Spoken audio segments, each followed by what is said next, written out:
সুনামগঞ্জে আনারসের গ্রাম হিসেবে পরিচিত হাসাউড়া গ্রামের চলছে আনারস কেনাবেচার ধুম। হানিগুন জাতের এই আনারস সুস্বাদু ও ফরমালিন মুক্ত হওয়ায় বাজারে এর চাহিদাও বেশি। এই জাতের আনারস জেলার চাহিদা মিটিয়ে বাইরেও পাঠানো হচ্ছে। তবে ভালো উৎপাদন হলেও যোগাযোগ ব্যবস্থা নাজুক হওয়ায় আনারসের ন্যায্য দাম পাচ্ছেন না চাষিরা। সুনামগঞ্জ সংবাদদাতা কর্ণবাবু দাসের পাঠানোর প্রতিবেদন জানাচ্ছেন নুসরাত ইসলাম। সুনামগঞ্জ সদর উপজেলার রঙারচর ইউনিয়নের সীমান্তবর্তী গ্রাম হাসাউড়া। গ্রামটি আনারসের গ্রাম হিসেবে পরিচিত। জেলা শহর সহ এর আশপাশের হাটবাজারে হাসাউড়া গ্রামের আনারসের চাহিদাও ব্যাপক।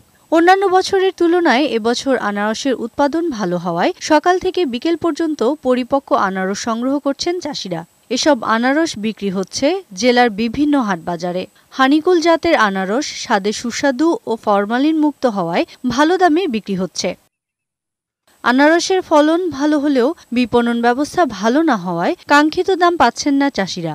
জেলা শহরের সাথে সরাসরি সড়ক যোগাযোগ না থাকায় আনারস নিয়ে ভোগান্তি পোহাতে হচ্ছে চাষিদের। রাস্তাঘাট যদি ভালো হইতো তা আমরা আনারস আর বেশি একটু দামে বেচালো, মানুষ অনেক বেশি দূর দূরান্তে আইলো না। এবার ফলনও ভালো আছে, বাজারের দামও ভালো। সুনামগঞ্জ জেলায় এবছর ৩০০ একর জমিতে আনারস চাষ হয়েছে বলে জানিয়েছে কৃষি বিভাগ। এবছর থেকে আমরা একটা উদ্যোগ গ্রহণ করেছি। আমাদের পার্টনার প্রকল্পের আওতায় আমরা আগামী বছরগুলোতে সেখান থেকে কিভাবে আনারস বিদেশে রপ্তানি করা যায় এই বিষয়ে আমরা প্রাথমিক কার্যক্রম শুরু করেছি।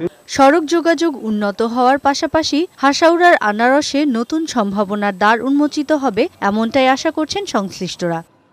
ডেস্ক রিপোর্ট, বৈশাখী সংবাদ।